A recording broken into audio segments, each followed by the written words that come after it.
Hello family, எல்லாருக்கும் வணக்கம். இந்த வீடியோவில் நம்ம எதை பற்றி பார்க்க போகிறோம் அப்படின்னா, அங்கன்வாடிக்கான பணி நியமனம். அது பார்த்திங்க அப்படின்னா, ஒரு சில மாவட்டங்களுக்கு பணி நியமனம் அப்பாயின்மெண்ட் ஆர்டர் வந்துருச்சு.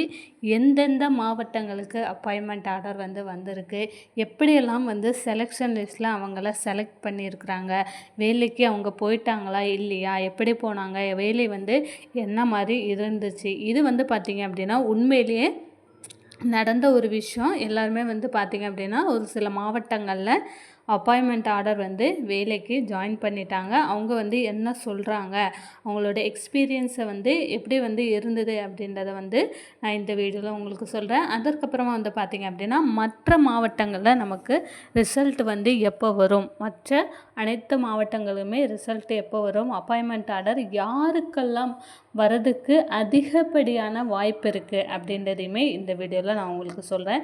நம்ம சேனலை நீங்கள் ஃபஸ்ட் டைம் பார்க்குறீங்க அப்படின்னா மறக்காமல் சப்ஸ்கிரைப் பண்ணிட்டு பாருங்கள். அப்படின்னா தான் நம்ம போகிற ரெகுலரான வீடியோ உங்களுக்கு நோட்டிஃபிகேஷனாக வரும். இப்போ வாங்க நம்ம வீடியோக்குள்ளே போகலாம்.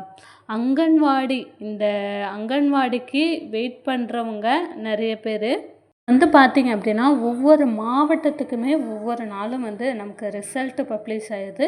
அதோடு கூட நமக்கு அப்பாயின்மெண்ட் ஆர்டருமே அனுப்பிடுறாங்க. உடனடியாக பார்த்திங்க அப்படின்னா அப்பாயின்மெண்ட் ஆர்டர் ஃபஸ்ட்டு பார்த்திங்க அப்படின்னா நமக்கு தூத்துக்குடி மாவட்டத்திற்கு அப்பாயின்மெண்ட் ஆர்டர் வந்திருக்கு. அதுக்கப்புறமா கன்னியாகுமரி மாவட்டம், இந்த 2 மாவட்டங்களுக்குமே பார்த்திங்க அப்படின்னா அப்பாயின்மெண்ட் ஆர்டர் அவங்கவுங்க வீட்டு அட்ரஸ்க்கே டைரெக்டாக அனுப்பிட்டாங்க. ஸோ அவங்கவுங்க நிறைய பேர் பார்த்திங்க அப்படின்னா ஜாயின் பண்ணியிருக்கிறாங்க.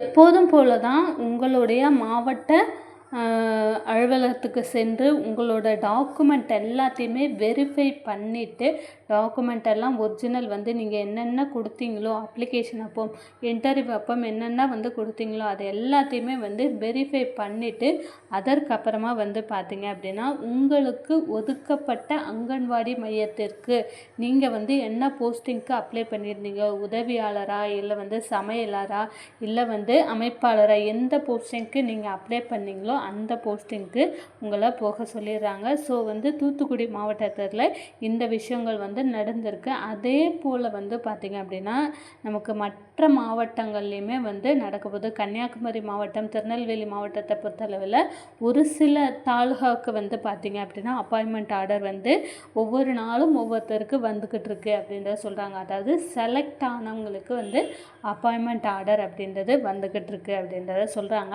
ஒன்ஸ் உங்களுக்கு அப்பாயின்மெண்ட் ஆர்டர் அப்படின்றது வந்துருச்சு அப்படின்னா அதிலிருந்து உங்களுக்கு ஒரு வாரம் தான் டைம் கொடுக்குறாங்க.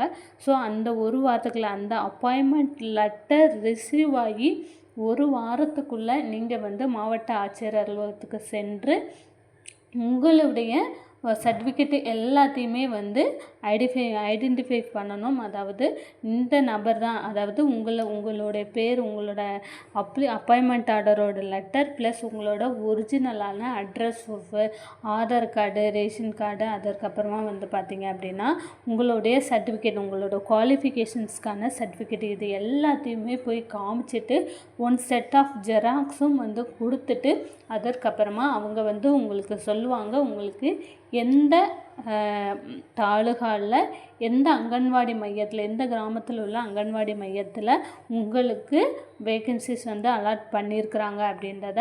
ஸோ அங்கே போய் நீங்கள் டைரெக்டாக ஜாயின் பண்ணிக்கலாம். இதுதான் பார்த்திங்க அப்படின்னா இப்போதைக்கு நமக்கு ப்ரொசீஜராக இருக்குது. சரி, ஓகே, மற்ற டிஸ்ட்ரிக்ஸு எப்போ வரும் அப்படின்னு சொல்லியிருந்தோம். நம்ம ஆல்ரெடி சொல்லியிருந்தோம் திருநெல்வேலி மாவட்டம், தென்காசி, அதுக்கப்புறம் தேனி மாவட்டத்துக்கெல்லாம் இந்த வரும் வாரங்களில் ரிசல்ட்டு அப்படின்றது பப்ளிஷ் ஆகிடும். அதாவது செலெக்ஷன் லிஸ்ட் உங்களுக்கு வந்துருச்சு அப்படின்னாலே அதுலேருந்து உங்களுக்கு 1-2 நாட்களில் பார்த்திங்க அப்படின்னா நமக்கு அப்பாயின்மெண்ட் ஆர்டர் வீட்டுக்கு வந்துடும். எந்த அட்ரஸில் நீங்கள் கொடுத்துருக்குறீங்களோ, உங்களோட கம்யூனிகேஷன்ஸ் அட்ரஸா இல்லை பார்த்திங்க அப்படின்னா உங்களோட பர்மனெண்ட் அட்ரஸா, எந்த அட்ரஸ் நீங்கள் கொடுத்துருக்கீங்களோ அந்த அட்ரஸ்க்கு வந்து பார்த்திங்க அப்படின்னா உங்களுக்கு அப்பாயின்மெண்ட் ஆர்டர் வந்து வந்துடும். ஸோ வந்து உங்களுக்கு செலெக்ஷன் லிஸ்ட்டில் நீங்கள் செலக்ட் ஆகி உங்களுக்கு அட்ரஸில் வந்து நீங்கள் தப்பாக கொடுத்த அந்த அப்ளிகேஷன் அப்போது உங்களுக்கு அப்பாயின்மெண்ட் ஆர்டர் வரல அப்படின்னா கண்டிப்பாக வந்து நீங்கள் செக் பண்ணி பார்க்கணும். இது வந்து வராதவங்களுக்கு மோஸ்ட்லி வந்து பார்த்திங்க அப்படின்னா ஒரு 2-3 நாட்களில் இந்த செலெக்ஷன் லிஸ்ட் வந்து 2-3 நாட்களில் வந்து பார்த்திங்க அப்படின்னா அப்பாயின்மெண்ட் ஆர்டர் அப்படின்றது வந்துடும். ஸோ அதோடு கூட நமக்கு அதுக்கு அடுத்த ஒரு வாரத்துக்குள்ளேயே நீங்கள் போய் ஜாயின் பண்ணணும். ஒரு வாரத்துக்கு மேலே இல்லை வந்து உங்களுக்கு லெட்டரே வரல அப்படின்னா அவங்க வந்து அதை அக்செப்ட் பண்ணிக்க மாட்டாங்க. ஸோ கண்டிப்பாக வந்து பார்த்திங்க அப்படின்னா ஒரு வாரத்துக்குள்ளே நீங்கள் ஜாயின் பண்ணி ஆகணும். எதன் அடிப்படையில் வந்து செலக்ட் பண்ணியிருக்காங்க, மோஸ்ட்லி வந்து பார்த்திங்க அப்படின்னா முன்னுரிமை இருக்கிறவங்கள வந்து நிறைய செலக்ட் பண்ணியிருக்காங்க. முக்கியமாக வந்து நமக்கு ப்ரையாரிட்டி யாருக்கெல்லாம் வந்து விடோ கேட்டகரி, ஹேண்டிகேப்பாக இருக்கிறவங்க, அதுக்கப்புறம் கணவனால் கைவிடப்பட்ட இவங்கள மட்டும்தான் வந்து செலக்ட் பண்ணியிருக்காங்களா அப்படின்னு கேட்டிங்கன்னா கண்டிப்பாக கிடையாது. இவங்க ஒரு சில மாவட்டங்களில் ஒரு தாலுகாவுக்கு ஒருத்தரான விதவை அந்த கணவராக கைவிடப்பட்டவரை செலக்ட் பண்ணியிருக்காங்க. அதுக்கு அடுத்த போஸ்டிங்கில் வந்து பார்த்திங்க அப்படின்னா யார் வந்து நல்ல மார்க் எடுத்துருக்குறாங்களோ, யார் வந்து இன்டர்வியூ நல்ல விதத்தில் அட்டன் பண்ணியிருக்காங்க அவங்கள வந்து செலக்ட் பண்ணியிருக்காங்க. ஒன்ஸ் நமக்கு நோட்டிஃபிகேஷன்ஸ் விடும்போதே வந்து தெரியும். இனச்சுழற்சி முறை, அந்த இனச்சுழற்சி முறையில் யாருக்கு வந்து முன்னுரிமை இருக்குதோ அவங்கள தான் வந்து செலக்ட் பண்ணியிருக்கிறாங்க. அதோடு கூட நமக்கு பிஎஸ்டிஎம் முடிச்சிருந்தாலுமே வந்து நமக்கு செலக்ட் பிஎஸ்டிஎம் வச்சுருந்தீங்க அப்படின்னா தாராளமாக நம்மளை செலக்ட் பண்ணியிருக்காங்க.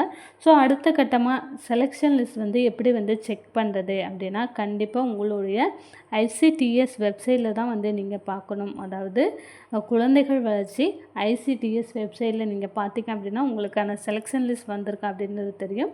ஸோ டைரெக்டாக உங்களுக்கு வந்து பார்த்திங்க அப்படின்னா அப்பாயின்மெண்ட் ஆர்டராகவே கூட உங்களுக்கு வர்றதுக்கான வாய்ப்பு இருக்குது. ஸோ செலெக்ஷன் லிஸ்ட் தான் வரணும் அப்படின்றது வந்து கிடையாது. ஸோ தூத்துக்குடி மாவட்டத்தில் ஒரு சிலருக்கு வந்து பார்த்திங்க அப்படின்னா செலெக்ஷன் லிஸ்ட் விடாமல் டைரெக்டாக அப்பாயின்மெண்ட் ஆர்டரே வந்து அனுப்பியிருக்கிறாங்க. ஸோ கவர்மெண்ட்டை பொறுத்தளவில் நம்ம வந்து இப்போ இதை வந்து பண்ணுவாங்க அதை பண்ணுவாங்க அப்படின்றத சொல்ல முடியாது. ஸோ என்ன மாதிரியான விஷயங்கள் வேணால் பண்ணலாம். ஆனால் செப்டம்பர் 30க்குள்ளே வந்து பார்த்திங்க அப்படின்னா இந்த அங்கன்வாடிக்கான காலி பணியிடங்கள் அனைத்துமே நிரப்பிடப்படும் அப்படின்றத வந்து சொல்லியிருக்கிறாங்க. ஸோ கூடிய சீக்கிரம் வந்து பார்த்திங்க அப்படின்னா செலக்டான எல்லாருக்குமே எல்லா 38 மாவட்டங்களுக்குமே நமக்கு அப்பாயின்மெண்ட் ஆர்டர் அப்படின்ற ஒன்று வரப்போகுது. ஸோ கண்டிப்பாக வந்து நீங்கள் வந்து நல்லா பர்ஃபார்ம் பண்ணியிருக்கிறீங்க, உங்களுக்கு ப்ரையாரிட்டியும் இருக்குது அப்படின்ற பட்சத்தில் நீங்கள் தாராளமாக நீங்கள் வெயிட் பண்ணி பார்க்கலாம். அப்பாயின்மெண்ட் ஆர்டர் அப்படின்றது 1 இல்லை 2 வாரத்துக்குள்ளே வந்துடும். சென்னை, செங்கல்பட்டு, காஞ்சிபுரம் இந்த மாதிரியான மாவட்டங்களுக்கு வந்து பார்த்திங்க அப்படின்னா கொஞ்சம் வந்து டிலே ஆகும். 15-20 தேதிக்கு மேலே கூட ஆகலாம். அதுக்கு முன்னாடி வந்து பார்த்திங்க அப்படின்னா மற்ற மாவட்டங்களுக்கு எல்லாத்துக்குமே வந்து பார்த்திங்க அப்படின்னா ரிசல்ட் வந்து வந்துடும். அதாவது அப்பாயின்மெண்ட் ஆர்டரும் வந்து வீட்டுக்கு வந்து எதுனாலும் வந்து நமக்கு வந்துடும். ஸோ கண்டிப்பாக வந்து கொஞ்சம் வெயிட் பண்ணி பாருங்கள். ஐசிடிஎஸ் வெப்சைட் உங்களுடைய மாவட்டத்தை சேர்ந்த வெப்சைட்டையும் வந்து செக் பண்ணி பாருங்கள். அங்கன்வாடி சம்மந்தமான அனைத்து தகவலுக்கும் மறக்காமல் நம்மளுடைய சேனலை சப்ஸ்கிரைப் பண்ணுங்கள். தேங்க்யூ.